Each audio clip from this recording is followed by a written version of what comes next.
L'histoire des docteurs non recrutés est connue de tous. Vous le savez toutes, vous le savez tous. Ils ont tenté de manifester pour partager donc leur détriment avec les uns et les autres. Ça me fait très mal d'abord avant de commencer, parce que je me demande pourquoi un docteur doit passer un concours avant d'être recruté. Alors d'où mon inquiétude d'aller jusqu'au doctorat. J'ai l'impression que le gouvernement ivoirien est en train de tuer nos rêves. On n'a pas vraiment envie de continuer jusqu'au doctorat. On a seulement envie de s'arrêter au master, pour certains même avoir la licence, opter pour des entreprises privées. C'est vraiment déplorable de voir nos devanciers qui ont des diplômes concrets et qui ne sont pas employés. Ces enfants que vous voyez là représentent l'avenir de la Côte d'Ivoire. Si déjà à leur simple niveau, ils sont déjà inquiets parce que leurs devanciers font face à la difficulté, que vont-ils penser, ceux qui sont censés représenter l'avenir de ce pays? Oui, il y a problème au sein du ministère de l'Enseignement supérieur et de la Recherche scientifique. Et quand il y a problème, on ouvre le débat. Bonsoir.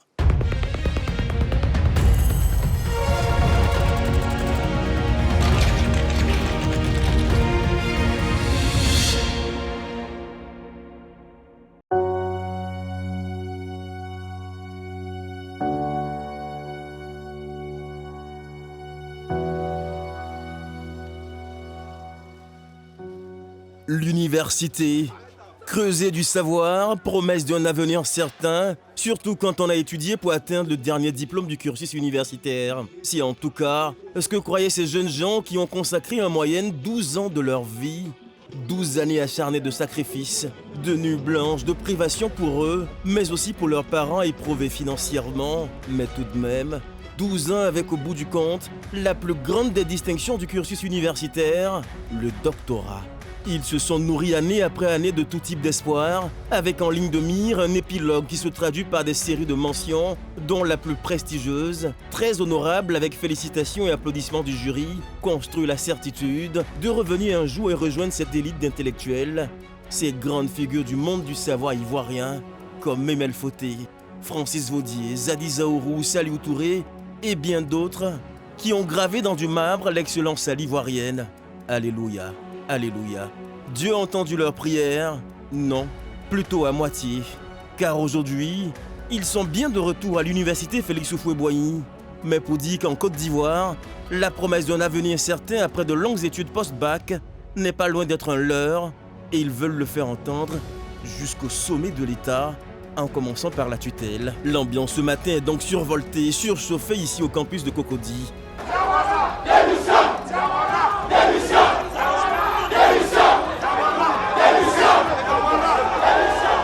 En face, des responsables de l'université veulent les contraindre au silence. Scène des plus surréalistes, maîtres d'hier et leurs étudiants sont au bord de l'affrontement. Les docteurs chômeurs doivent afficher leur mal-être loin d'ici. Qui vient violenter publiquement des docteurs en train d'exprimer leur droit. Il a cassé le micro. Il a cassé le micro, la presse est témoin. Voici les réalités auxquelles sont confrontés les docteurs. Face à l'impossibilité de faire baisser la furia collective, les responsables de l'université jettent l'éponge.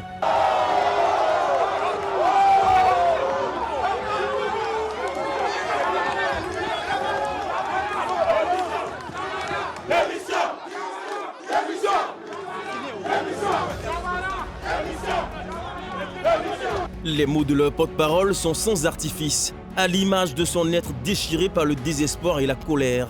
L'école ivoirienne sous M. Adama Diawara ne fait plus rêver. Nous disons non au génocide intellectuel. Nous disons non au génocide intellectuel. L'éducation est en train d'être sacrifiée à Côte d'Ivoire. On nous présente comme des incompétents. Nos universités sont en train de se noyer. Aujourd'hui, ce n'est plus un luxe d'étudier dans les universités ivoiriennes. Tous nos parents économistes pour envoyer nos frères dans les universités de la sous-région. Le Burkina Faso, c'est vrai qu'il y a un coup d'État là-bas, mais le Burkina est une université parmi les 200 meilleures en Afrique. Le Bénin, le Sénégal. La Grande Côte d'Ivoire, elle est absente. La Grande Côte d'Ivoire, elle est absente. Pour lui, il est temps que l'État prenne le taureau par les cornes et résolve une fois pour toutes cette question de docteur chômeur qui écorne l'image du pays. Nous demandons une insertion planifiée des 3000 docteurs. C'est possible, nous avons des propositions que nous leur avons faites. Si on s'assoit avec nous, en moins d'un trimestre, en moins de 4 trimestres, on va voir que ces docteurs-là seront insérés. Il faut comprendre, il n'est pas aisé pour un État d'investir dans des personnes qui sont docteurs et après de les laisser sur le carreau pendant que les possibilités existent. Le problème, M. Adama Diawara essaie de dire que c'est un problème d'inadéquation formation-place. Ce n'est pas ça le problème. Voilà. Il y a de la matière, nous avons la formation, nous avons fait des propositions, il y a des structures étatiques qui peuvent nous accueillir, il y a un manque criard d'enseignants au sein de nos universités. Il est important qu'on tienne compte de nos propositions par un recrutement massif, une insertion au niveau de l'administration et aussi au niveau des grandes écoles, universités privées. Avant-hier, en Tunisie, ils l'ont fait.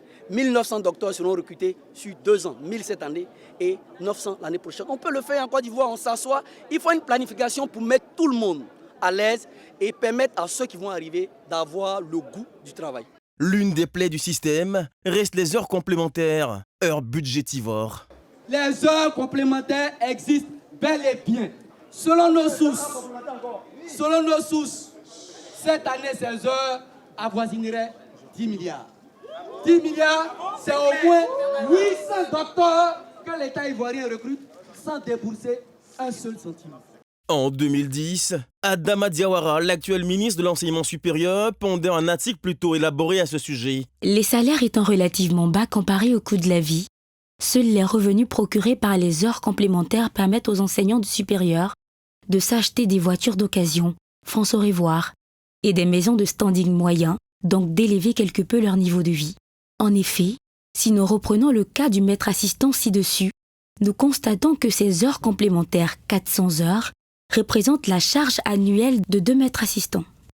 À ces avantages avérés, il faut ajouter le fait que des rumeurs persistantes dans le milieu enseignant affirment que les heures complémentaires seraient infiniment bénéfiques pour les administrations de nos universités publiques, car elles leur permettraient d'effectuer des dépenses opaques.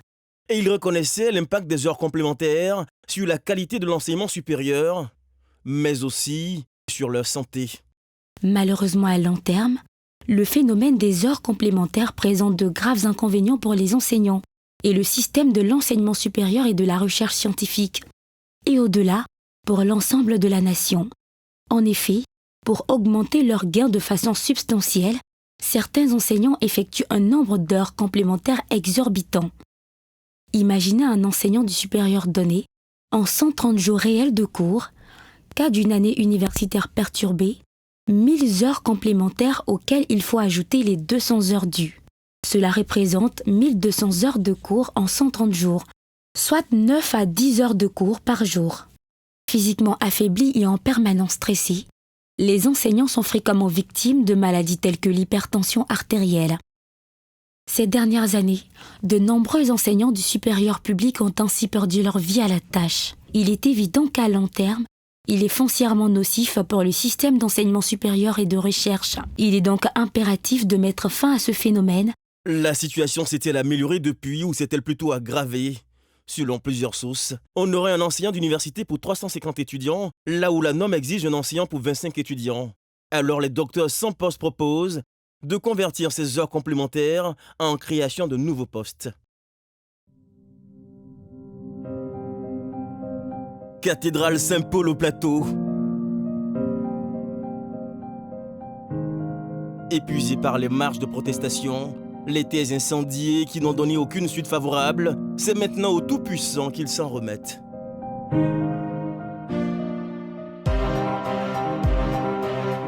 Assis à même le sol, le moral à zéro, l'espoir enseveli, le regard tourné vers un avenir obscurci.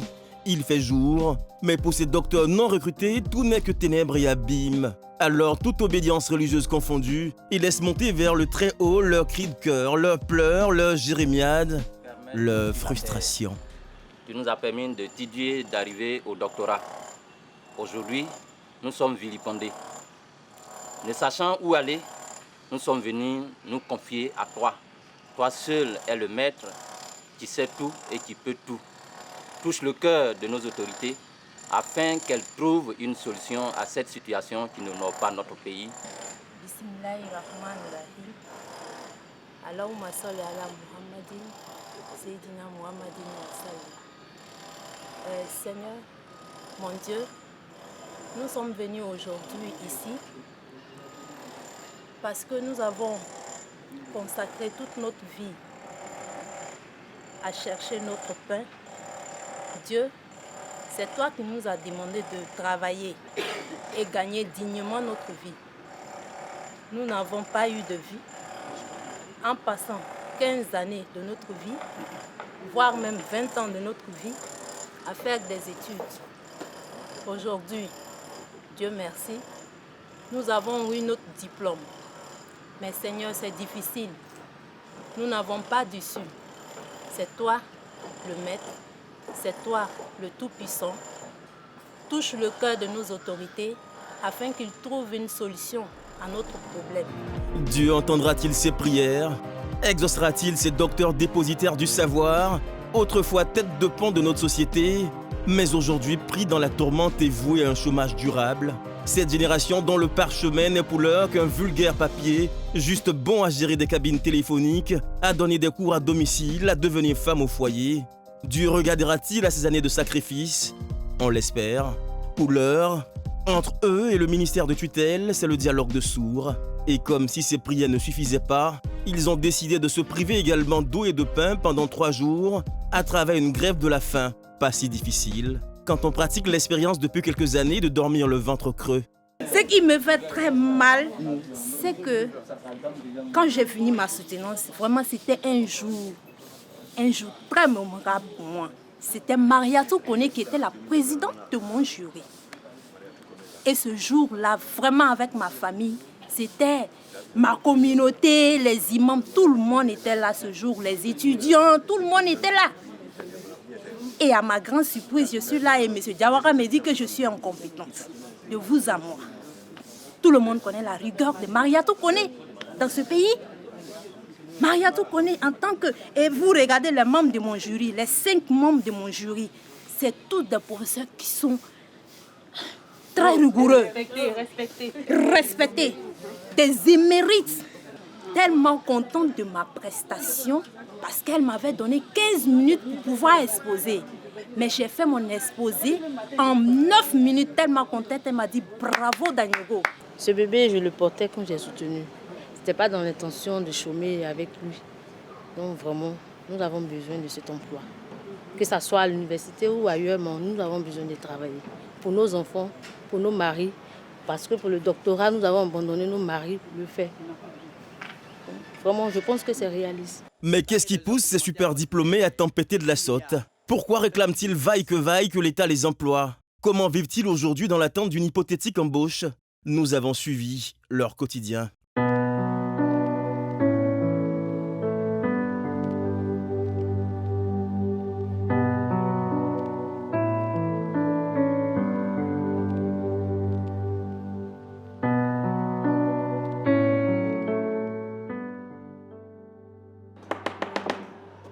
A plus B fois moins B, ça fait moins B au carré. Moins B au carré parce que si tu as plus fois moins est égal à moins. Marius Yodé, 44 ans et demi, est ce qu'on appelle un maître de maison au répétiteur. Ce matin, il accourt avec ses élèves de 4e et 3e. Tu multiplies celui-là par là et celui-là par ça. N'est-ce pas? On continue toujours. On a ici quoi? C'est plus ça. B, A. Son visage porte le poids de la souffrance. Son regard, les stigmates d'une vie éprouvée. Une existence faite de sacrifices et de résilience qui lui ont permis à l'âge de 39 ans de décrocher son doctorat. La clé ultime qui devrait lui permettre de vaincre le signe indien et lui ouvrir les portes d'un travail décent. Hélas, 5 ans après, il n'a récolté que souffrance et récrimination. Je regrette d'avoir fait même ce doctorat parce qu'il ne sert à rien. Il est là, il est couché dans la maison et tu es là, il faut aller sur le terrain, comme on le dit, pour pouvoir avoir de quoi manger. Donc je pense que ça ne sert à rien même de faire le doctorat aujourd'hui en Côte d'Ivoire. Vous-même, vous avez fait le constat, j'ai mis toute cette thèse à côté et pour pouvoir encore m'habiller et en institution bien en répétiteur. C'est ce qui nous donne à manger, c'est ce qui nous permet quand même de suivre au moins le rythme de la société. Et pourtant, sa vie, Marius Yodé l'imaginait dans les amphithéâtres. Son rêve était d'être enseignant-chercheur. Mais aujourd'hui, il devra se contenter de ce job de maître de maison, job dérisoire, job de survie pour assurer sa pitance quotidienne. Le jour de la soutenance, j'étais très souriant parce que je me voyais en amphi en train de dispenser les cours. Or, je ne savais pas que j'allais dispenser les cours à un immeuble dans des situations difficiles. Et quand les adolescents qui l'encadrent se penchent sur sa situation, l'inquiétude se fait sentir chez eux. Bon, nous nous posons beaucoup de questions parce qu'un docteur, quelqu'un qui a eu son doctorat, qui a passé l'examen, les formations pour avoir son doctorat, et nous enseigner comme maître de maison, c'est un peu bizarre quoi. Donc, nous avons peur vraiment pour notre avenir aussi.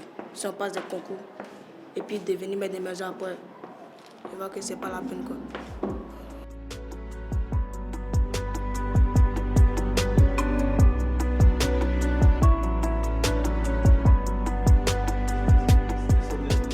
Mais c'est la chair de poule. Déjà à son âge, il connaît la situation, notre situation. Il trouve que c'est une situation précaire. Un docteur se transforme en maître de maison pendant les vacances pour avoir de quoi manger. Ah mais, vous voulez qu'on dise quoi? C'est l'enfant qui vient de vous le dire. Hein? Donc cela veut dire que la situation est vraiment dramatique. Elle est grave. C'est ce que je tentais de vous dire. C'est avec acuité que nous faisons ce travail. Parce que nous sommes obligés d'aller faire encore des recherches dans les livres de 3e, 4e. Or, on pouvait être à cette période en train de rédiger un article ou bien faire un projet.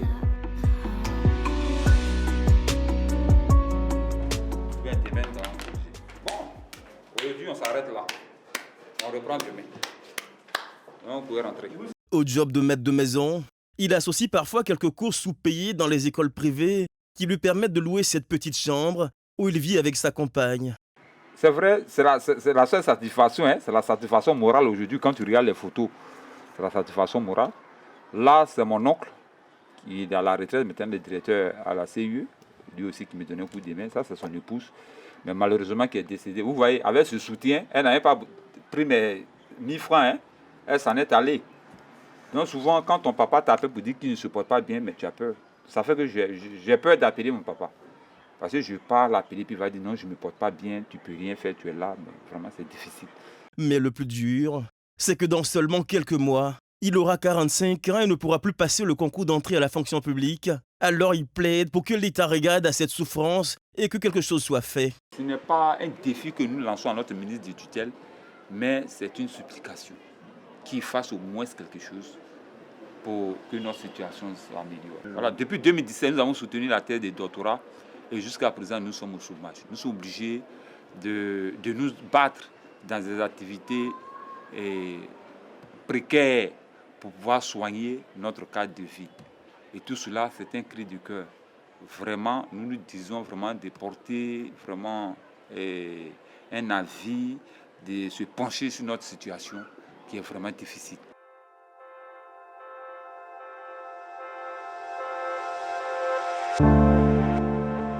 À la périphérie d'Abidjan, à Niamey, la cité du Kola. C'est dans ce quartier qu'est né et grandi Dr Sira, docteur en chimie. Elle vit encore en famille et partage dans cette modeste demeure la même chambre que ses frères et sœurs. Son doctorat en chimie rangé au placard, à la merci des cafards. Aujourd'hui, sa vie se résume à ce cliché contre lequel elle s'est battue toute sa vie. Une femme à la cuisine et pas plus.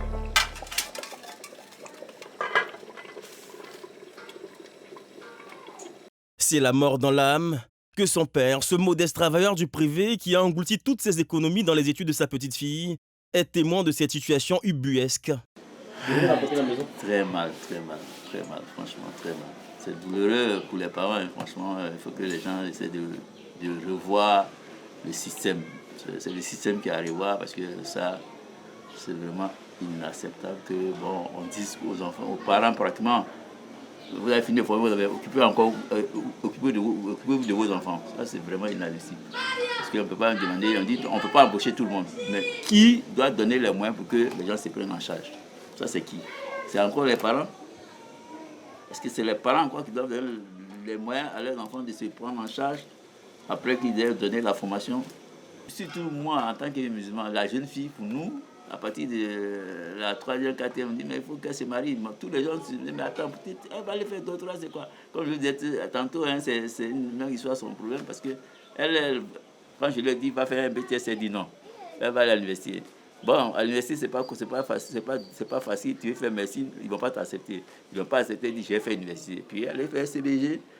Bon, aujourd'hui, on pensait qu'elle allait s'arrêter à la licence ou à la maîtrise. Elle allait jusqu'au doctorat parce que ce que son grand-père a souhaité, pas à son âme aujourd'hui, c'est ce qu'il a demandé. Elle ne va pas s'arrêter au niveau de la licence, ni au niveau de la master. Il faut qu'elle soit docteur. Bon, Dieu a exaucé, lui, ses voeux.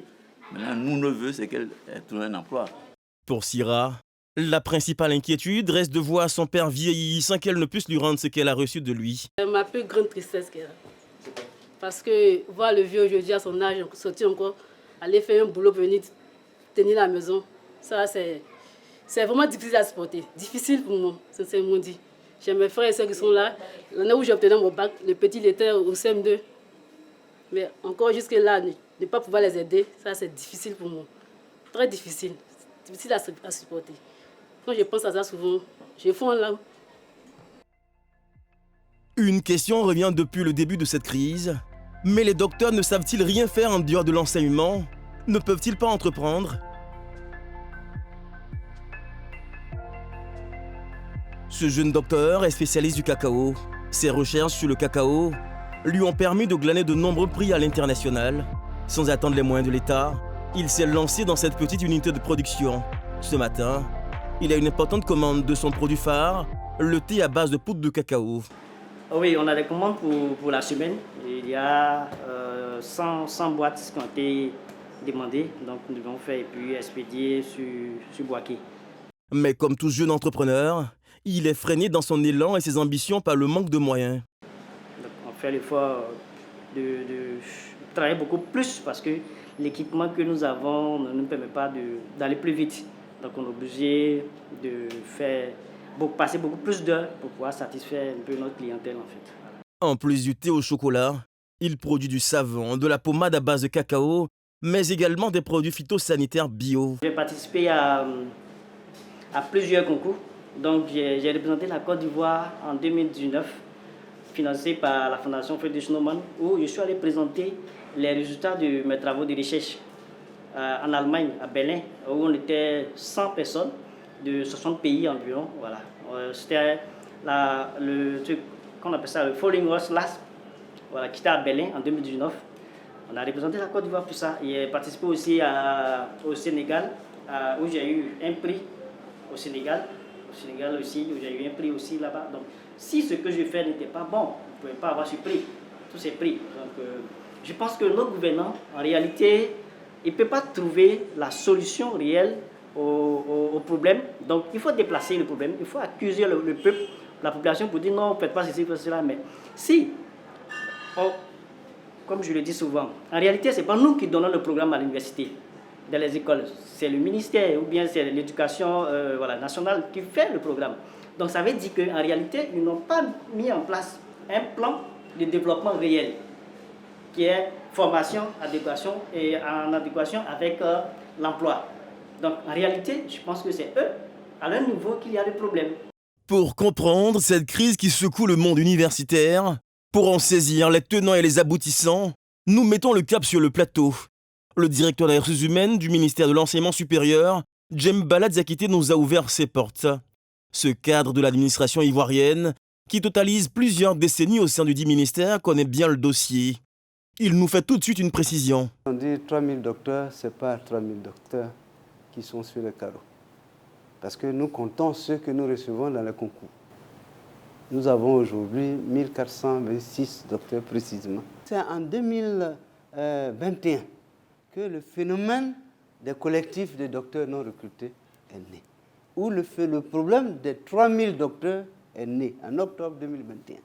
Pourquoi? Parce que nous avions, à l'époque, un candidat avait la possibilité de postuler plusieurs fois dans plusieurs universités. Le record que nous avons en 2021, c'était 6 universités. Les candidats partaient par exemple à Mans. De Mans, ils partaient composés à Korogo. De Korogo, ils partaient avec tout ce que ça a comme risque, tout ce que ça a comme dépense pour les candidats. Le ministre a jugé qu'il faut faire ça dans un seul lieu. En l'occurrence, pour l'instant, à Abidjan, ça peut être à l'intérieur. L'instant Abidjan, où tous les candidats se retrouvent, pour d'un seul jury, par exemple, en une discipline donnée, de sorte que, équitablement, on leur donne d'abord, on fait les entretiens, et on leur donne des compositions par écrit. Mais ça, c'est toujours des recherches de solutions. Et il vient d'avoir des réunions avec les collectifs. Et on était à 2 collectifs l'année dernière, en 2021. Aujourd'hui, on a, je crois, dénombré 7 collectifs. Collectif de docteurs non recrutés, des docteurs non encore recrutés, docteurs ivoiriens non recrutés, collectif des handicapés. Et pourquoi pas? Parce qu'eux aussi, ils ont des problèmes qu'il faut poser. Collectif des handicapés, docteurs handicapés. Maintenant, le collectif des fonctionnaires docteurs aussi qui se sont créés, les GC, etc. etc. Mais on trouve dans son élan, c'est-à-dire dans sa volonté de dialogue social, il les a réunis tous sauf un collectif qui n'est pas venu. Ils ont discuté et dans ce dialogue social, il leur a posé la question. Moi, l'essentiel pour nous, c'est de vous évaluer. C'est l'évaluation qu'on ne peut pas enlever. Et ça, c'est un principe sacro de l'administration publique. On ne rentre pas dans l'administration publique sans concours. La base d'entrée de l'administration publique, à la fonction publique, c'est avec un concours. Maintenant, la forme du concours peut dépendre. Donc, il leur a posé la question. Moi, j'ai pensé que l'écrit, c'est plus équitable pour vous. Mais nous discutons. Si vous pensez que ça pose problème, ben vous le dites. Ils sont allés se concerter. Il y avait ce jour-là 6 collectifs. On dit il y a un qui n'est pas venu parce qu'il avait un rendez-vous quelque part, il dit. Alors, donc les 6 collectifs sont revenus. Ils disent à l'unanimité, nous souhaitons que ça soit à l'oral, par jury. Et bien, si c'est ce que vous souhaitez. Moi, l'essentiel, je ne suis pas arc-bouté sur, comme on appelle, l'écrit. Si on peut vous évaluer, parce que c'est la même chose pratiquement qui est transposée à l'oral. Mais l'oral, parce que ça dépend, on peut vous prendre 5 minutes. L'écrit, vous avez 1h30 de préparation. En 5 minutes, il peut y avoir quelques subjectivités. Mais si c'est ce que vous souhaitez, ok, allons-y. Ce qui fait que l'écrit a été amené pour la session qui arrive. Donc, ça sera 2 jurys au niveau des entretiens. Donc, voilà pourquoi l'écrit, pour la session d'octobre, il n'y aura pas d'écrit, il y aura des jurys d'entretien. Toujours pour cette évaluation-là. À la question de savoir si l'État peut engager tous ces docteurs sans emploi, il se montre catégorique. Le rôle du ministère de l'Enseignement supérieur, c'est de les former et les mettre sur le ministère du Travail. Évidemment, une fois qu'ils sont formés, le ministère recrute par rapport aux besoins qui sont exprimés par ces structures pour pouvoir satisfaire ces besoins-là. Il est évident aussi que cela doit tenir compte des contraintes de l'État. Vous savez, le ministère de l'Enseignement supérieur ne crée pas les postes budgétaires. Il y a chaque année, au niveau de l'État, une réunion qu'on appelle réunion de cadrage de la masse salariale. Alors, cette réunion de cadrage qui définit les postes budgétaires en fonction des contraintes économiques de l'État, les postes budgétaires qu'on peut mettre à la disposition des différents ministères. Même si l'État dit, je vous donne 1000 postes, 1000 postes ou peut-être 2000 postes, mais encore, il faut trouver les profils qui correspondent aux besoins des structures. Même le peu de postes qu'on donne, où on a les vraies difficultés, souvent on ne trouve pas les candidats qui correspondent à ce profil-là. Il y a un problème de profil aussi qui joue. Et c'est pour ça qu'en amont, il faut réguler de sorte que ça corresponde à ce profil-là. Il invite les collectifs de docteurs au dialogue et à saisir la main tendue du ministre Adama Diawara. Puisqu'on ne peut pas prendre tout le monde, il faut que dans le privé, eux-mêmes, et c'est important, il faudra que cette main tendue soit saisie aussi. Parce que le ministre tend la main, mais souvent, hélas, certains d'entre eux voient des mesures dilatoires. Il faut essayer pour voir. Personne n'a essayé encore. Nous disons qu'ils se mettent ensemble, qu'ils réfléchissent à des projets, pour qu'on puisse les accompagner, pour voir si on peut leur trouver des financements. Et je pense qu'il est possible, puisque le ministre est engagé à ça, de leur trouver des financements pour financer leurs projets, à condition que ce soit évidemment des bons projets. Et sur ce, je voudrais dire que dans ce cap-là, nous souhaitons que tous les postes que l'État a pu mettre à la disposition du ministère soient pourvus pour cette année, les 660 postes.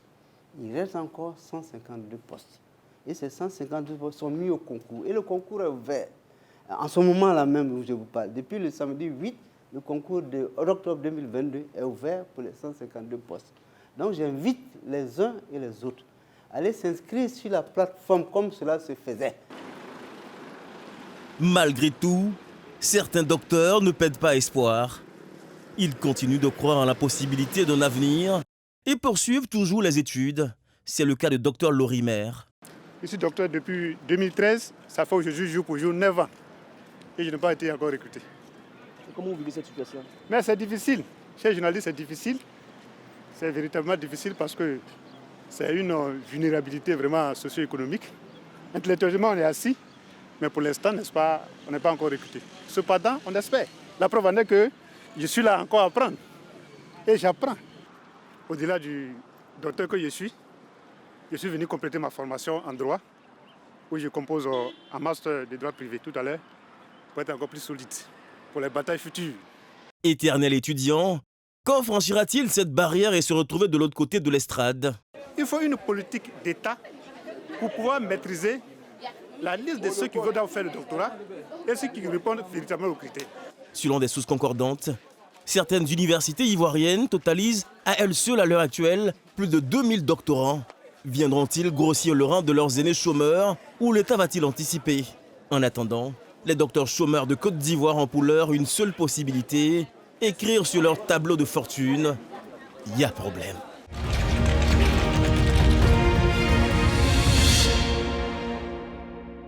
Comment quelqu'un peut-il avoir des compétences pour exercer un métier et ne pas se faire recruter? Comment quelqu'un, après avoir fait de longues études, n'a plus de visibilité sur son avenir? Ceux qui manient bien la langue de Molière disent « le travail préserve la dignité ». Ce sont ces problèmes pour lesquels l'équipe de production de votre magazine a été saisie. Sauf que pendant que nous décidons de faire cette émission, nous faisons face aussi à d'autres problèmes. C'est donc un problème dans le problème. C'est pourquoi vous voyez cette chaise-là. Elle sera vide tout au long de cette émission. Parce que les docteurs non recrutés officient dans plusieurs syndicats. Mais ils ont un dénominateur commun, ils ne sont pas recrutés. Je voudrais souhaiter la bienvenue au professeur Mezou, qui est donc le secrétaire général du SINARES, qui est l'un des plus grands et vieux syndicats de ce pays. Quand les docteurs non recrutés crient leur détresse, est-ce que vous les écoutez? Quand on arrive à des systèmes, à des blocages, l'enseignement supérieur lié aux syndicats, on dit « les syndicats ne veulent pas faire avancer les choses ». Mais c'est ça. Lorsque vous ne vous entendez pas et qu'on fait un passage en force, on arrive quelquefois à des blocages. Bon, ce n'est pas encore arrivé pour l'instant, mais ça, ce n'est pas exclu. À votre avis, pourquoi on veut faire passer un concours à des docteurs avant de les recruter? C'est parce qu'on n'est pas convaincu de leur niveau? Qu'est-ce qui se passe? Non, je ne crois pas. Je pense que ça a été simplement que le ministère n'a pas su gérer un flot plus important que le nombre de postes budgétaires disponibles. Ils n'ont pas réussi à gérer ça directement, donc ils ont trouvé des solutions palliatives qui n'étaient pas les bonnes. Parce que dans tout système, il y a ce qu'on appelle la tactique, qui s'intéresse à la résolution des questions sur le moment, et puis il y a la stratégie. Je pense qu'on a manqué de stratégie. Quand vous dites on a manqué de stratégie, oui. Vous mettez qui dans on? Mais quand je dis le système, c'est quand même le ministère de l'Enseignement supérieur qui agit au nom du gouvernement. Ce n'est pas les syndicats qui mettent en place le système d'enseignement supérieur. Alors, nous avons fait une réforme, qui était une réforme de LMD. Mais la réforme LMD n'est qu'une pâle copie du système de crédit américain que nous n'avons pas su gérer correctement. Alors, on en est là. On en est là. Et toutes les conséquences sont tellement mal gérées qu'on a l'impression que, bon, ceux qui sortent, on n'a pas confiance en eux. C'est des histoires, ce n'est pas parce qu'ils ne sont pas bien formés. C'est des histoires. C'est simplement qu'il y a eu un flot plus important que ce qu'on attendait. Et on a paniqué, on n'a pas su gérer sérieusement. Ça va aller un peu dans tous les sens pour la simple et unique raison que ceux qui sont ici ne sont pas là seulement pour jouer un rôle de figurant, mais ils ont quand même quelque chose qu'ils ressentent depuis un certain temps. Il va falloir leur donner la parole pour qu'ils s'expriment, pour qu'ils nous disent exactement c'est quoi leur préoccupation. Alors. Bien, moi c'est Dr Tano Adjei. Je suis le représentant de l'organisation des docteurs non recrutés en situation de glissement catégoriel. Pour être plus précis, je reprends les fonctionnaires titulaires du doctorat qui attendent une revalorisation de leur statut. Ça dit nous aussi, tout comme nos jeunes frères recrutements nouveaux qui n'ont pas de matricule, nous avons des soucis. Parce que juste après, un fonctionnaire qui trouve les moyens, qui mobilise les moyens pour faire des études doctorales, il finit, mais pour être revalorisé, c'est tout un souci, au même titre que les autres. Et ce que je voulais faire savoir aux téléspectateurs, derrière donc les différents docteurs se trouvent des jeunes élèves pour qu'ils comprennent que ce n'est pas facile. Une chose est d'aller à l'école, une chose est d'être instruit, avoir le bagage intellectuel, mais dans la vie active, ça devient un autre combat parce que quand on est dans un pays qui est en voie de développement, ce n'est pas tout le temps évident que l'État puisse répondre donc à toutes les préoccupations qui sont posées par ces différents fonctionnaires. Je suis docteur Ndoufouya Thierry, secrétaire général de la Fédération des docteurs non recrutés de Côte d'Ivoire, historien de formation. Ok, j'interviens sur cette situation des docteurs non recrutés. Il faut noter que les docteurs non recrutés de Côte d'Ivoire, depuis un certain moment, sont en quête d'emploi. D'autres sont depuis 3 ans, 4 ans, 5 ans, voire 6 ans, et l'horizon ne semble pas s'éclaircir pour eux. Tout simplement, il y a une accumulation de docteurs. Il y a eu 4 années d'affilée où il n'y a pas eu de recrutement. Pour 2016, 2017, 2019, 2021, il y a eu une accumulation de docteurs. Et chaque année, les docteurs soutiennent. Mais quand on a les postes budgétaires sont faibles par rapport au nombre de docteurs, au milieu de docteurs que nous sommes. Face à tous ces problèmes, nous voyons que vraiment, les gens ont déposé énormément d'argent pour soutenir. Et pour la soutenance, nous faisons venir des gens de l'extérieur.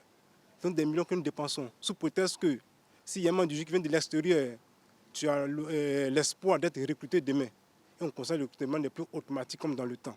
Alors il faut attendre 2 ans, 3 ans, 4 ans et l'âge avance. Face à cette situation, on ne sait pas à quel sens se vouer. D'où la constitution de plusieurs collectifs pour crier nos désespoirs. D'autres même sont basculés dans la dépression parce que vraiment, il en a marre. Et trop, c'est trop. Est-ce que cela ne vous fait pas perdre des forces quand vous êtes avec plusieurs syndicats? Je pense que tout ce qui nous réunit ici, c'est le problème. Et chaque fois que les journalistes ont demandé pourquoi il y a beaucoup de collectifs, mais moi j'ai envie de vous demander pourquoi il y a beaucoup de partis politiques. Voilà, donc il ne faudrait pas qu'on perde de vue l'essentiel. Il y a des collectifs de docteurs non recrutés parce que les docteurs ne sont pas recrutés. C'est la réponse. Le jour où l'État de Côte d'Ivoire va recruter tous les docteurs, il n'y aura pas de docteurs non recrutés. Donc il y aura autant de docteurs non recrutés chaque fois qu'il y aura des docteurs qui ne seront pas recrutés. Pourquoi on ne parlerait pas d'une même voix? Mais on parle d'une même voix, on pose le même problème. C'est le même problème. Ce n'est pas honorable pour des docteurs de s'asseoir après de longues années d'études. Ce n'est pas intéressant. Imaginez l'effet de cette émission sur des enfants qui sont au primaire, à qui leurs parents disent d'aller étudier. Alors, ce que nous proposons, comme il a dit, il y a peut-être plusieurs voies, ce que nous proposons, c'est une mesure exceptionnelle. Pourquoi une mesure exceptionnelle? Parce qu'il y a une crise du doctorat.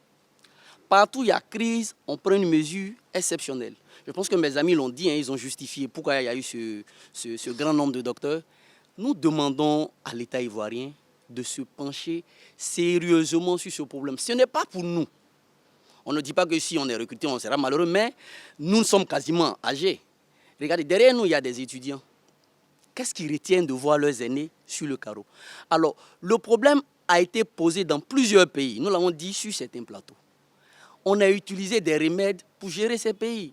Je vais revenir encore. La semaine surpassée, au Maroc, il y avait ce problème. Le Maroc a recruté plus de 2350 docteurs. On dira qu'on ne fait pas de comparaison, mais on est dans un monde où il y a de mondialisation. Il faut se comparer pour prendre les forces et les faiblesses. Et notre pays semble disposer quand même d'énormes besoins. Le pays a des ressources aussi pour s'occuper de nous. Alors nous demandons à son Excellence, Monsieur le Président de la République, Dr Alassane Ouattara, de se pencher sur ce problème. Parce que bientôt, le ministre annonce une composition. Bon, il nous a pris 50 000 il n'y a pas longtemps. Il veut encore nous prendre 50 000 pour la même compo, quand bien même qu'il y a des papiers qui l'autorisent. Ça ne réglera pas ce problème-là. Il paraît qu'il aurait un recensement du docteur pour voir dans quelle mesure les insérer en 2023. Mais qu'est-ce qui empêche de commencer le processus maintenant? Tous ces docteurs, j'apprécie bien la réponse du docteur Bosson. Tant qu'il y aura des docteurs sur le carreau, ça ne sera pas intéressant. Alors il est intéressant pour notre ministère de tutelle et pour l'État de planifier la production, si vous permettez l'expression, des docteurs. Alors nous rappelons, nous voulons interpeller surtout nos jeunes frères qui sont au lycée. Il est important qu'ils ne perdent pas espoir. Ce n'est pas parce qu'ils voient leur grand frère être sur le carreau qu'ils vont perdre espoir. Nous voulons demander à toutes ces veuves, à tous ces parents qui ont investi des millions dans les études de leurs enfants. On a des docteurs qui vivent en famille. Ce n'est pas des choses qu'on doit dire en public. Mais qu'est-ce qu'il doit dire? C'est lui qui est encore en famille avec son petit frère qui va à l'école. Comment est-ce qu'il va encourager ce dernier à aller à l'école? C'est aussi un problème. Nous ne sommes pas des cas sociaux, mais ce problème est un problème social. 3000 docteurs, comme nous le disons, c'est au moins 3000 villages. Alors il est important pour la Côte d'Ivoire, les docteurs, ce n'est pas n'importe quel diplômé. Quand on le dit, on se plaît, mais on est l'élite, hein? Voilà, malgré notre situation, on est l'élite. Il serait profitable, nous avons des capacités. Mon ami Bosson, bien qu'étant docteur en géographie, il a des formations en gestion de conflits, en gestion de projets. Nous pouvons intervenir dans tous les domaines. C'est dans ce sens-là que le docteur Diakara tout à l'heure parlait de compétences. Vous voyez que nous parlons tous d'une même voix. Nous attendons cette mesure exceptionnelle, comme ça a été fait dans les autres pays, pour repositionner le navire ivoirien au niveau de l'enseignement scientifique. Mais tous parlent de la même chose. Il y a un message même qui a été adressé au président de la République. Quel commentaire? Mais nous, notre position n'a pas vraiment changé. Lorsque nous avons discuté à l'époque avec le ministre, nous lui avons proposé des solutions dans 3 directions. De façon immédiate, nous avons souhaité qu'il y ait un recrutement massif. C'est ça, on ne peut pas faire autrement. Parce que le problème va de toute façon revenir chaque année, il faut dans un premier temps le régler en faisant un recrutement massif. C'est ça la première chose. Deuxièmement, et cette déclaration que je lis là est en réalité date du 21 décembre de l'année dernière. Donc je veux vous dire que ce n'est pas maintenant. Il nous faut un recrutement massif. Première action. Deuxièmement, il nous faut une réforme de notre système. Je vais vous donner juste un exemple. Quand le système de recherche fonctionne bien et qu'un docteur ou 2 ou 3 ou 4 dans un laboratoire n'ont pas pu être recrutés par manque de postes, ils font ce qu'on appelle le post-doc. C'est-à-dire que le laboratoire les garde et ils travaillent sur des projets parce que le doctorat en réalité c'est un diplôme de recherche. Et donc, il faut éviter que cela se fasse de façon hasardeuse et que cela soit sur des projets précis avec un financement précis. On ne l'a pas fait. On reviendra sur les raisons pour lesquelles ça n'a pas été fait. Mais pour l'instant, il faut résorber le trop-plein qui est là. Après, on va organiser. Une fois qu'on a résorbé le trop-plein, on réorganise les laboratoires. L'État finance la recherche parce que vous ne pouvez rien faire si la recherche n'est pas financée. Parce que financer la recherche, c'est financer la résolution de problèmes nationaux. Il ne s'agit pas de faire la recherche comme ça pour faire la recherche. Il s'agit de financer pour que des hommes et des femmes qui ont les compétences puissent régler des questions essentielles de développement. Si 2 ou 3 ou 4 ou 5 ne sont pas recrutés dans un laboratoire, ils sont en post-doc. Je veux dire que c'est quoi le problème? On ne veut pas les recruter, pourquoi? L'enseignement supérieur a connu un grand boom. Ce n'est pas un problème nouveau, je rappelle à tous ceux qui sont là que ce n'est pas un problème nouveau. Il y a plus de 20 ans, en lettres, des gens comme Kadi Bertin, que vous connaissez, ils sont à l'école normale supérieure, ont commencé au lycée parce qu'il n'y avait pas de poste disponible. Il n'y a qu'en médecine et en sciences où les postes étaient tout le temps disponibles, de sorte que les gens sont venus directement. Mais en droit, en lettres, et sciences économiques et autres, c'était comme ça. Sauf que comme ce n'était pas très important en termes de nombre, on n'a pas parlé. Et puis dans les années 80, il y a eu les plans d'ajustement structurel. Moi, je considère qu'il s'agit d'un complot de l'impérialisme international contre les systèmes d'enseignement supérieur de nos États. En l'espace de 5 ans, la Banque mondiale et le Fonds monétaire ont détruit tous les systèmes d'enseignement supérieur dans toute la sous-région, depuis le Sénégal jusqu'en Côte d'Ivoire. C'est d'abord ça qu'il faut comprendre. Ils ont détruit tous nos systèmes d'enseignement supérieur.